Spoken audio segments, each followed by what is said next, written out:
Hey guys, welcome to Feel the Fear TV, the channel for those of you who understand the importance of using your fear and anxiety to push you forward through life rather than allowing the fear and anxiety to hold you back and keep you stuck, feeling helpless, worrying, not sleeping, all those symptoms that we get when we have delved into fear and the vibration of fear has overtook us. Please remember to subscribe to the channel and hit the notifications bell, and you'll be notified of new videos coming onto the channel. And I'm sure many of you are surrounded by people who are struggling with their mental health at the moment, especially during these challenging corona times.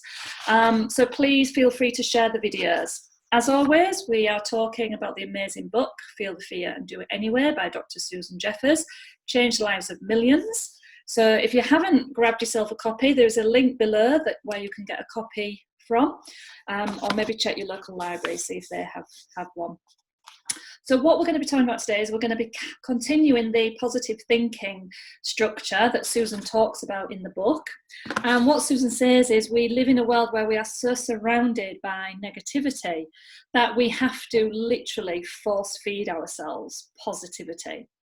And, I personally, as I talked about in the last video, I try and stay away from the news. I try and stay away from radio stations that constantly repeat the news because what the news wants is to put you in fear. The news is not bothered about your mental health. And as I talked about in the last video, that needs to be your number one priority, your mental health. Your mental health is how you think, how you feel, how you behave. That is what mental health is. And this book gives you ways to be able to get, awesome mental health. So I'm going to continue talking about how you start to think positive. We've never probably been taught it at school. Many of our family members have never been taught how to be positive. So then how are they going to teach us it if they haven't been taught it? And that's why this book is so good, because it's simply explaining to you how you can change those negative overthinking thoughts to being positive.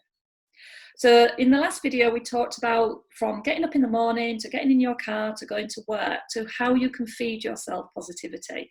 So let's continue that journey. Imagine that you've walked into work and you know as well as I do that there are going to be some upbeat, positive people, but we're also surrounded by negative, moany type people. And so what we've got to really monitor is where we spend our time at work. I've had clients before that have asked to be moved from next to somebody who just constantly moans and whinges about their work and how much they don't like it. They've actually asked to be moved, to be put somewhere in a different part of the office so that they're surrounded by, more positive vibes. So it's really about you having the awareness of, who is bringing me down? What is bringing me down? Why am I feeling fed up? Why am I feeling anxious? I went into a cafe the other day near me, and there was so much fear in the cafe around what's going on with the coronavirus that when my friend and me walked out, we were like, gosh, could you feel the fear in that cafe? It's like, and I'm not going to go there again because it was just, everybody was so worried and talking about what was happening. So we've got to really look after ourselves. So, be aware of at work, be aware of what type of emails you get, of who you sat next to, of who you're talking to. There's always going to be somebody that wants to bring your positive mood down. And so what we've got to do is find people that lift us up, or find books like this that lift us up, or find good coaches or counsellors that can get us back up into that positive state. Susan talks a lot about affirmations, and affirmations are just positive sayings that you can repeat over and over. And what it does is it triggers our brain into thinking everything's okay, everything's fine. So instead of thinking, oh God, so-and-so is going to happen, or gosh, how many deaths are there going to be at the moment because of coronavirus, we change that pattern and we repeat a positive affirmation such as, I am safe, I trust all is well, everything is happening perfectly, I am good enough. So Susan says, pick an affirmation of the day, write it in your diary and just keep repeating it. So when you feel yourself getting negative, keep repeating the affirmation. So when I was going through a really challenging time, my affirmation when I first came across Feel the Fear was, it's all happening perfectly.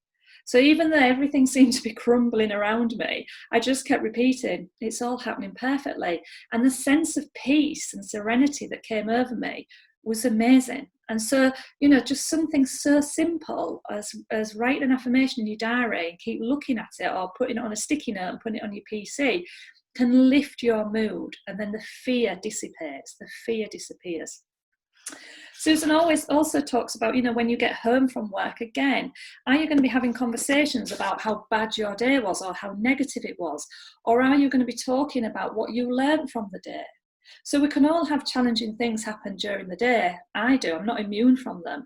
But what I've taught myself to do is to be able to accept the emotion of what came from that day, whether it aroused anger or irritation or tears. I allow myself to feel the emotion, and then once that's been processed, I say, okay, what did I learn from that? Where did I put myself in a position to get hurt? Where did I have expectations that weren't realistic? Why did I go into that situation thinking it was going to be different when in the past it's never been different? So it's about being able to reflect on your day and extract the learning from it. How has that situation taught me to be a better person? Or how is that situation going to make sure that in the future I never feel that way again? And these are all strategies from Feel the Fear. Don't be misled by the book. There's so many other positive strategies in here. Over 30 million people have read this book. Well, have at least bought the book. So, you know, that shows the power of the material. And then going to the end of the day, you know, do you sit and watch the news at 10 o'clock so you go to bed feeling anxious or fed up or depressed? Or do you not even put the telly on and you surround yourself with reading positive books or listening to positive YouTubes or playing a relaxation tape?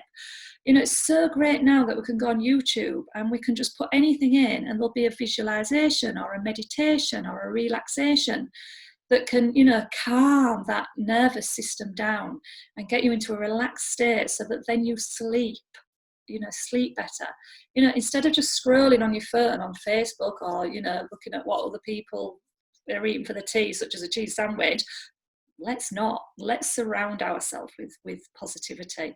The choice is yours, and that's about taking responsibility for your life, your mental health, and the decisions that you are making in your life. So please, you know, reflect on what I've told you today. Grab yourself a copy of the book. We're always looking for instructors. So if you have read the book, loved it, we are looking for people to be instructors. You don't need to have any formal qualifications other than a passion for this book and the ability to help others shift from a fearful mindset into a more loving mindset. So check us out on feelthefeartraining.com. There's lots of mini little workshops on there that you can do online that'll give you a flavour of what we're offering for you to become a trainer with us. Thank you for listening. Remember to share, and I'll see you on the next video.